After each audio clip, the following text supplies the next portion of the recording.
All right, welcome back to another episode of Conversations with Jay. I got my first double duo interview. You feel me? I'm gonna let them go ahead and introduce themselves. Who I got in the building with me? Dez Lansky. What's good with y'all, man? It's the 630 representative, Heavy Crownz. All right, now I'm real in tune with you, Dez. You feel me? We got some little history in this shit. When you was a rapper, but off air, we was just sitting and you were saying you never wanted to be a rapper. Yeah, the rapping for me, I came into the game really to be a producer because growing up I looked up to Pharrell and Dre from Cool and Dre, and of course Kanye. So initially I came in just like making beats and writing hooks because like in high school everybody used to freestyle. I used to have a hook book. You guys, my homies, I had a little black book called the Hook Book. And as far as like the rapping, like I did that just because that was what was going on. But I ain't never really like rapping. Like that wasn't my 1-2. Now how you just stumble into rapping and you don't like that shit? And I fucked with a lot of your shit. Yeah. Like you went on that juke beat. I still play that shit in my car to this day. That shit still go crazy. So how you just randomly fall into rapping? Like you just was like, shit, let me go in the booth. Why not? Everybody else around me was rapping. So, and then I was in a group with two of my brothers and one of them got locked up. He did a bid and I had all the equipment to make songs. So when he got locked up, it's like, I got to use the equipment for something. I just invested all this money, so I just eventually started rapping. My homie Von World Mike, he was rapping with me, so I was really trying to help him on his music career, but he was helping me on my rapping side. So I just got better and better. You put the time into anything, you go get good at it. Now, Heavy, I know you because you've been posting on Illinois a lot. You feel me? And at first, do you produce too? No, I don't. At first I thought you was a producer for some strange reason. I don't know where the fuck that shit came from. But I know you super hard as a fucking MC. You know what I'm saying? Man, and gratitude, brother. Coming in as far as like Chicago go, you know what I'm saying? Mm-hmm. Like your sound ain't just a normal sound. Like I can't classify your music at all. You feel me? So I'm gonna allow you to elaborate on what you would classify your music as. So, first off, I say I appreciate you even, being aware of what I do out here, it means a lot. I appreciate that, brother. I do work hard to create a sound and a style that's all my own. I would describe my music as what I would describe it as is Agrikwan. Agrikwan is the way I choose to brand and deliver my music. I believe that I basically make agricultural music. I use beats as a landscape to plant seeds of ideas in the minds of the listeners. And it's real subtle. It ain't nothing ever preachy, but I'm going to just game you up little by little. And then, you're going to grow with me as I grow because all my music is going to be introspective and relatable for sure. So, yeah. And how that comes with what beat I'm using, it doesn't matter. I could go from I'm extremely versatile and I love like experimentation. So the beats know no bounds, but the message and delivery is gonna be unique on my own. Now, how did y'all two come together? On some rap shit on the rap scene because basically I first knew Dez. We had a show together at Groucho's, put together, organized by a good brother of mine, Johnny Yayo. Shout out Yayo. And he is still one of my main engineers and producer at the time. And he told me to come out, so I came out. And then I saw this brother come up, had gold tooth in his mouth, turned on stage, great energy. And I was liking what he was doing. And then we chopped it up at the show, and it was this. And shit, I was checking out his music, and I liked his videos. I like everything he was doing. And so that's why I really was on, like, trying to get on some collaboration on the rapping tip. But Then he started telling me like, I make beats. I want to sing some stuff, and that was like a year and a half, or maybe something like that ago. And I was like, all right, for sure. I was vibing what he was doing, and then we really hadn't like. I'm the type of person, and this is like with my homies, like people that's close to me. If you know where we stand, if we have a connection, dog, if I could go 3 weeks without talking to you, but you definitely gotta know that it's still the same. If ain't, you know what I'm saying? Like you just gotta know that because you should be secure in that because the last time we built. You know, and so we hadn't talked like for real for a little minute, but you know we see each other on the gram and everything like that, but we hadn't really talked. And then you hit me one day, I think, and you was just like, you sent me some new beats or something, and then we just was like, I'm like, well, I'm in the mode right now. I'm making tapes, and so what the bam, and then you was like, well, shit, I can send you 3 more or something like that. And before we know it, we was discussing putting together an EP, and then God just started doing what He do, and so the themes and my growth, my own life, personal growth, started lining to make it the timing perfect for us to, Agrikwan Set Value 1 coming out. All right, now before we start recording, you said you sent bro some beats, and you ain't say they was trash, but you say it wasn't time. You ain't had that feel to it. Yeah, it wasn't yay level. Right, and you sat and you researched him and you learned him as a person, and that made you a better producer to produce a project fully for him. Yeah. Go into that. So like you say, Heavy Crownz, he a unique artist. So with that being said, that'll drive you into getting into your creative bag, and it challenges you as a producer and just an artist to, you know, just that typical trap beats and your typical samples, and you know. So and then what he was doing as far as like everything he got going on, I just respect it.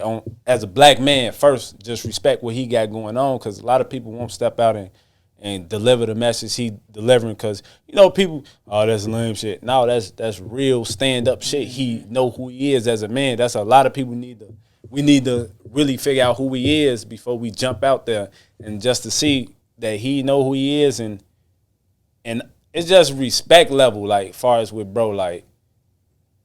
And I know his story. I know where he from, and I know a lot of people where he from, and they totally opposite of who bro is. So it take a real different type of dude to stand on who he is, because it's so easy to run with the crowd. You feel me? Like, and man, bro just made me get in my yay bag. Honestly, like this blueprint level, bro. Like this that type of level of music, like just not on some artist producer. This is music, like from the top to the bottom. The way bro put the skits involved in it, and the way it just lined up, and the way it flows, it's that level. The frequency and connection of one producer and one artist, I'm into that wave right now, and so that's been great to do this with bro, and see it all come together. I can't wait for y'all to hear it. It's dropping this month, so sure. It sounds like y'all got like a real honorable and mutual respect for each other, and I'm pretty sure that's why you dug deep into it, and then that's why you showing appreciation for the beats. And I'm pretty sure that shit came. Well, I heard it. I heard it. You know, I ain't gonna tell nobody. You know, it ain't out yet. It ain't out yet. But I'm pretty sure that made y'all a timeless piece of work. And not too many people could say they have a timeless piece of work. You know what I'm saying? Like, you can listen to your music and tell that it's going to age well. And you can listen to them beats and say, it's no way bro was a rapper. There's no way bro has transitioned into making beats and is this good at it. You feel me? Yeah. Like, that's crazy. Because I came up on the head dig. I'm telling you, I let a couple of months. So I've been building with a community of like-minded, beautiful-hearted people, and man, I've let some of them hear a joint off the tape. Gonna like that beat. What? I ain't even gonna lie. I ain't even think you was gonna like that beat, bro. I had it for like 2 weeks. I'm like, I can just send it to bro, see if he fuck with it. Bro, I had that shit for a minute.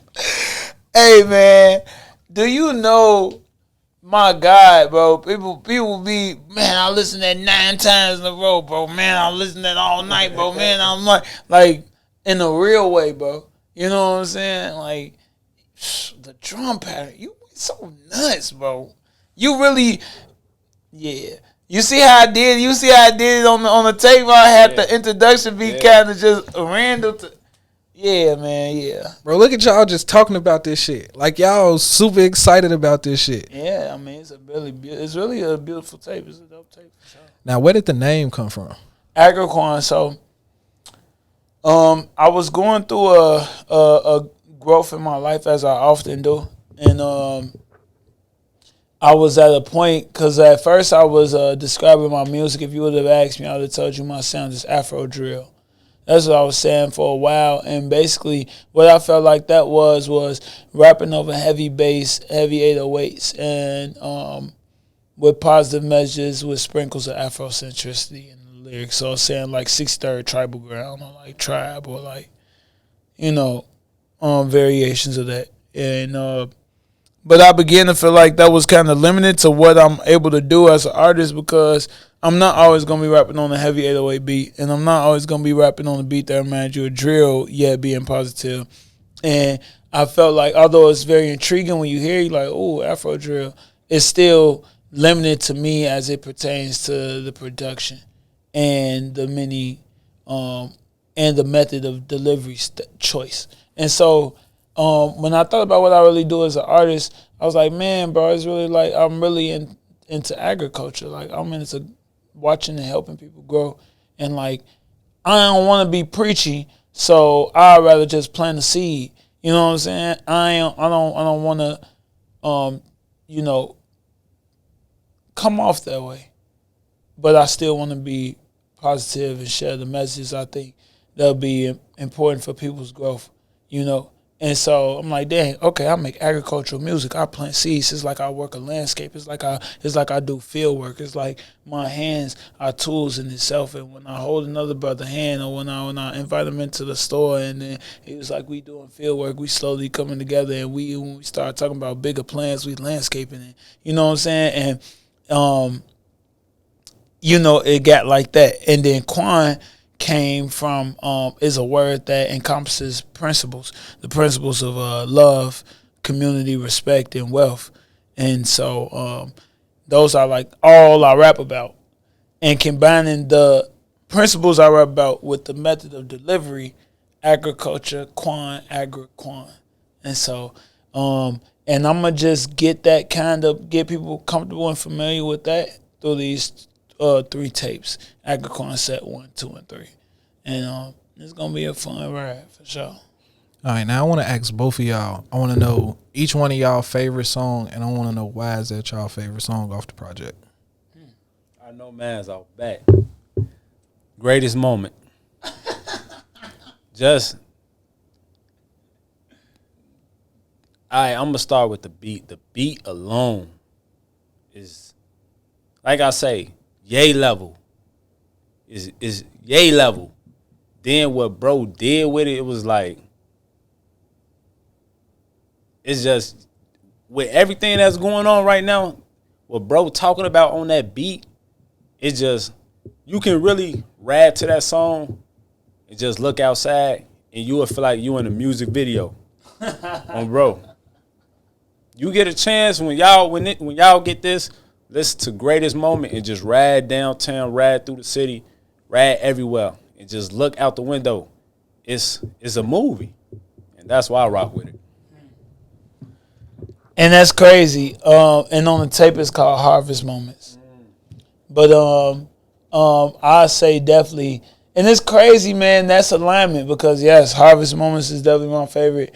It's I think it's between Harvest Moments and Dig, and I'll tell why. Harvest Moments because it's so real. It's just it's really real. You know what I'm saying? Like, I'm really letting you know what's been going on in my past as an adolescent, and also the last year of my life, or you know what I'm saying, or pivotal moments in my life that I had to make a choice. You know what I'm saying? And go for what is my highest self. and sharing that over the beat is like raw. You know what I'm saying? That shit dope. And Dig, I know for sure Harvest Moments is my favorite, but Dig is a close second because of I love being challenged on the beat. You know what I'm saying? I love beats that are different, with different rhythmic patterns, and you know, cause I'm versatile, bro.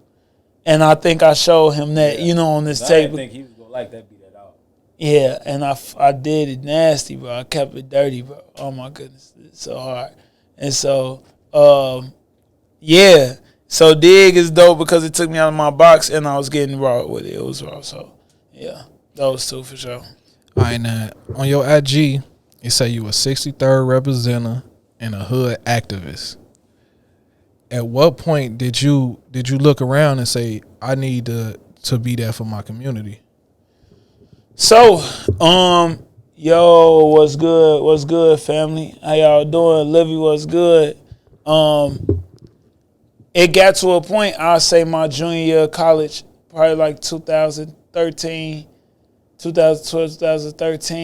when the drill scene got really big. And we were talking about this a little bit off camera, but I was born and raised on 630 and Parnell, which is one block off 630 Normal. And I grew from a boy to a man on that street. And then around, as y'all know, around 2010, 2011, 2012, the drill scene goes up. And now I'm watching people that I grew up with, people I played basketball with, people who used to try to holler at my cousins and me try to holler at their cousins, and people that, like, you know, like I really used to be with and around every day is on TV, and now they like, and it's like, that's raw that they get money, and that's raw that they have opportunity to get out the hood. And I need to let people know that ain't the only type of people that was on 63rd and Limrod. Right. You know what I'm saying? Like, cause I was there, like, you know what I'm saying? It's like, but the whole time I was there too, you know what I'm saying? And just, it's all about the passion that was in that place, because, in that environment, because just like they was passionate for what they was on, I'm that same level of passion for what I'm on. So the same energy there is just in two different ways. Like, I'm gonna go hard with restoring the community, as y'all go hard with, you know, staying alive and having a survival mindset for you and your homies, you know what I'm saying? I'm going to have a restorative mindset for me and my whole village, you know what I'm saying? So I felt it was very important to be the 6-star representatives, to give a different, and you see now, like, some of them brothers coming around, like, you know, a little bit with the way their perspectives are changing, but yeah, like, I feel like it was important for people to know that there's other people with other ideas and other hearts and minds on 63rd. All right, now, we know it's a lot going on in the world today, you know what I'm saying, from police brutality to black-on-black violence to little kids getting killed in the streets of Chicago and all over America. Mm-hmm. So what do y'all think about the current landscape of Chicago as a whole? Like, do y'all see any good in Chicago, and what would y'all change if y'all could? I love my city. I love everything about Chicago. I feel like we just lack leadership. We lack people with a voice that's willing to use that voice in a positive way. I feel like everybody too afraid to say, you know what I mean, we not go over there and shoot them. We go chill. People feel like they some lanes, they some goofy. Oh, you ain't no shit. You want some more shit. No, motherfucker want to be alive. Motherfucker want to, you know what I mean, enjoy the fruits of their labor. Motherfucker want to wake up and see their daughter, see their son. Fact. I feel like once everybody stop playing follower and be a leader, take them chances. Sometimes, you know what I mean, you go bump head with the guys because you on some, you know what I mean, you on some other shit. And low key, everybody feel that way. It's just people afraid to say it. And once we get that leadership, we get them people that's put in them positions to use their voices, that's when we go see a change in the city. We need leadership. We need voices. We need people that's go stand 10 toes on what's really going on and hold your guys accountable for the goofy shit they doing. Fact. And once that, we go see some change. I feel like I feel like I have a different perspective, a unique perspective. I feel unique. Did I say uniquer? Oh my goodness, a more unique perspective. I feel like I see a lot of good going on in Chicago right now. I feel like after the riots and the looting, there was a kind of cause and effect type of blowback effect of like positivity. Like I know like days after the looting occurred, the entire city came out and was sweeping and cleaning spots and cleaning streets and cleaning places and Cleaning up their neighborhoods. Cleaning up the neighborhoods. I went out that Monday after the looting happened, Saturday or Sunday, or I think it was Saturday. After they happened Saturday, and the entire most of the South Side was clean as hell. I didn't even have nowhere to clean, and I'm not capping. And I was riding around. The night we was looting, and I was riding around looking to see like where it was cleaning. I wasn't looting, and I wasn't against, and I'm not adverse to that idea either. But I see a lot, man. People are coming together, and now like people have been giving because the grocery stores is closed. A lot of people beginning to give. Us at Trap House Chicago, were open to helping and was blessed to be able to help people give food out. And so now we've been giving out food every Saturday from 12 to 3 since that, what was that, June or July riots. I think it was in June or whatever. And so I've been seeing a lot of that, bro. And I guess it's just where I'm at. And then the brothers in the hood, where I be at, like we discuss, and these brothers want more for themselves. You know what I'm saying? And yeah, so I definitely feel like, and then on the music scene, don't get me started about that. Oh my goodness, there's so much energy generating, and I'm gonna tell it right now, so that history shows it and is documented that there's a lot of energy generating in the Bronzeville and Hyde Park communities of people that's making music, brothers and sisters that are positive, have positive hearts, that are raw, that's not preachy, that have all special people. The great thing, because Monty Jordan, Rico, Hold Don, Brian Christian, Louis Marks, Hakim Doe. It's a bunch of people that I know, and even more people that I didn't even mention, that are young, that are making music right now, and then this love is percolating, and like it's about to like a shift is coming in Chicago culture, and we about to buy up the whole 79th Street too. So like it's just a lot. Like I see a lot of good that's happening right now for sure. All right, now you spoke on Trap House Chicago. What exactly is Trap House Chicago? So Trap House Chicago is a streetwear store with a restorative justice mindset and fundamental base. We also are an event space and a bookstore and art gallery. So you'll have to come to experience it because it's an energy as soon as you step into place. Trap House Chicago. Trap stands for truth, reaching all people. And all our clothes are just a means of a way we like to communicate how we see society and the world that we live in and what our beliefs are.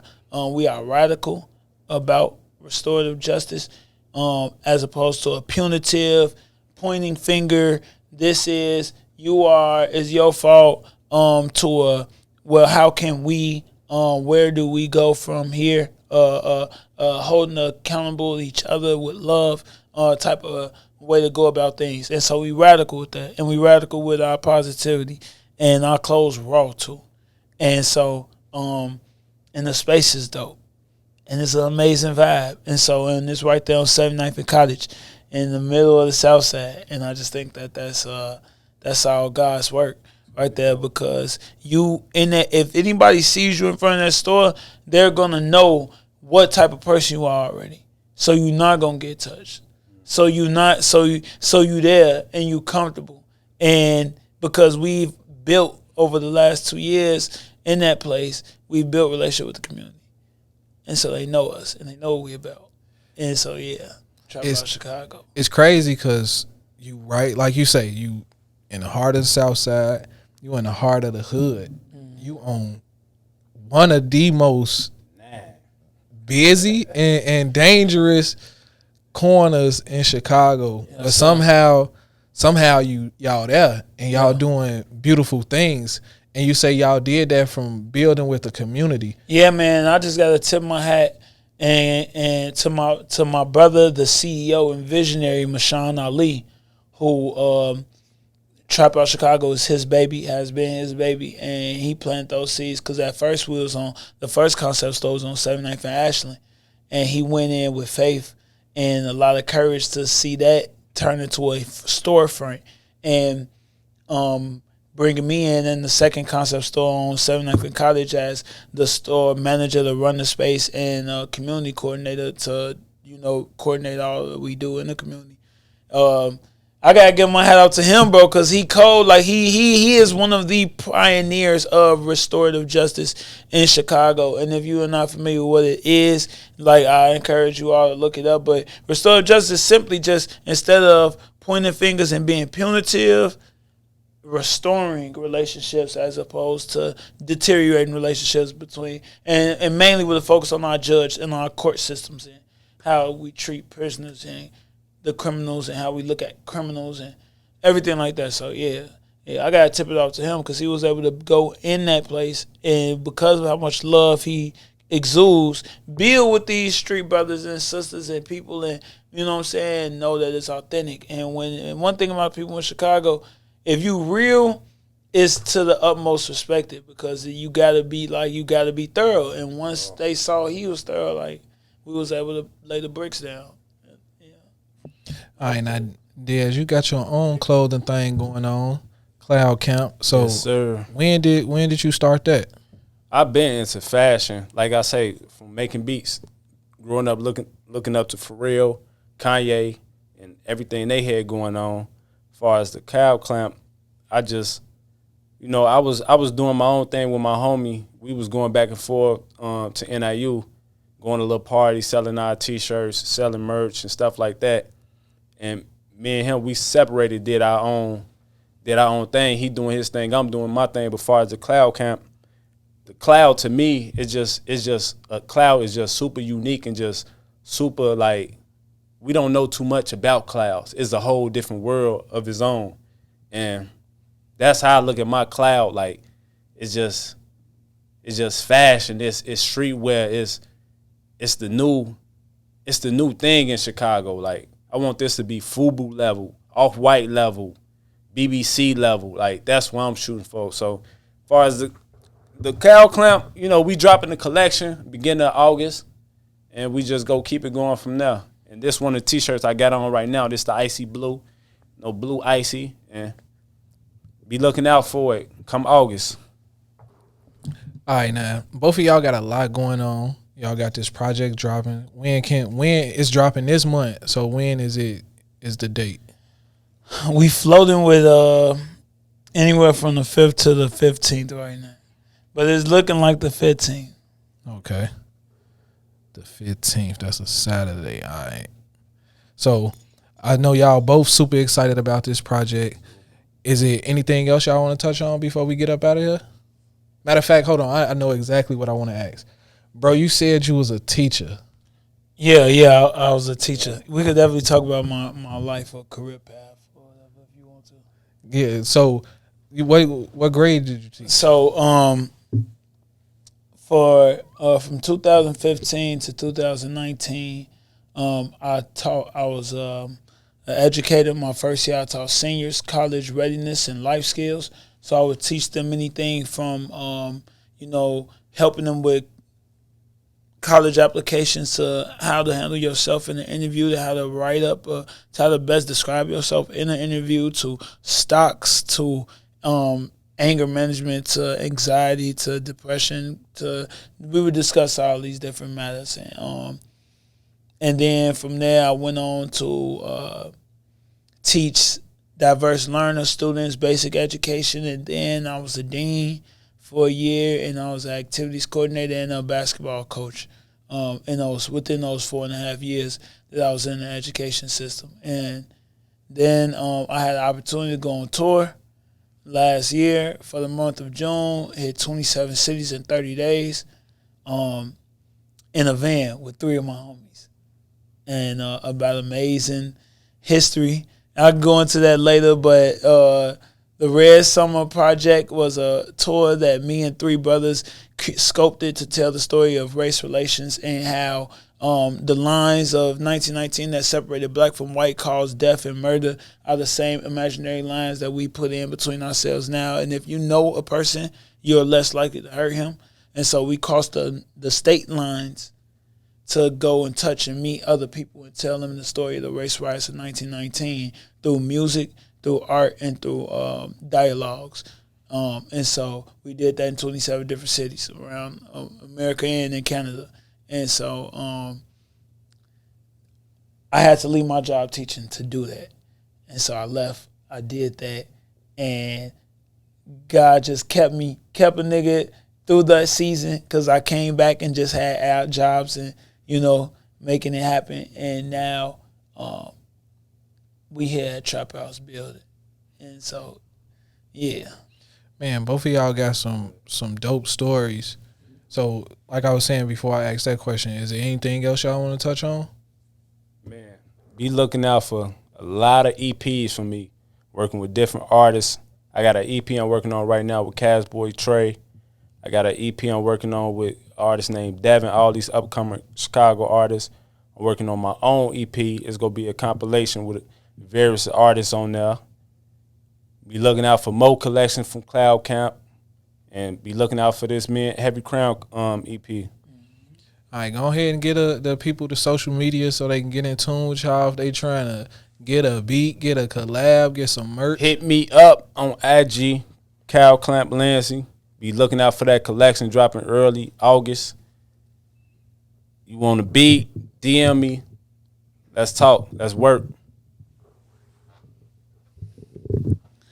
Yo, brothers and sisters, is yours truly, Heavy Crownz. You can find me everywhere at Heavy Crownz, Heavy Crownz, CROWNZ, Crownz with a Z. Instagram, SoundCloud, Apple, iTunes, Google Play, anywhere your mama, auntie, cousin, search and listen to music and have social media. Heavy Crownz, you can find me there. All right, now I appreciate y'all for coming through, chopping it up with me. I feel like we touched on a lot of dope shit. I feel like more people need to be in tune with what's going on at Trap House Chicago, because I've heard it, but I never, knew what it was about. You know what I'm saying? This one, not hoodies I got on right now. So I appreciate you for coming through and spreading that message. Dez, you already know how we rocking. You feel me? So I appreciate y'all for coming through. And this has been another episode of Conversations with Jay.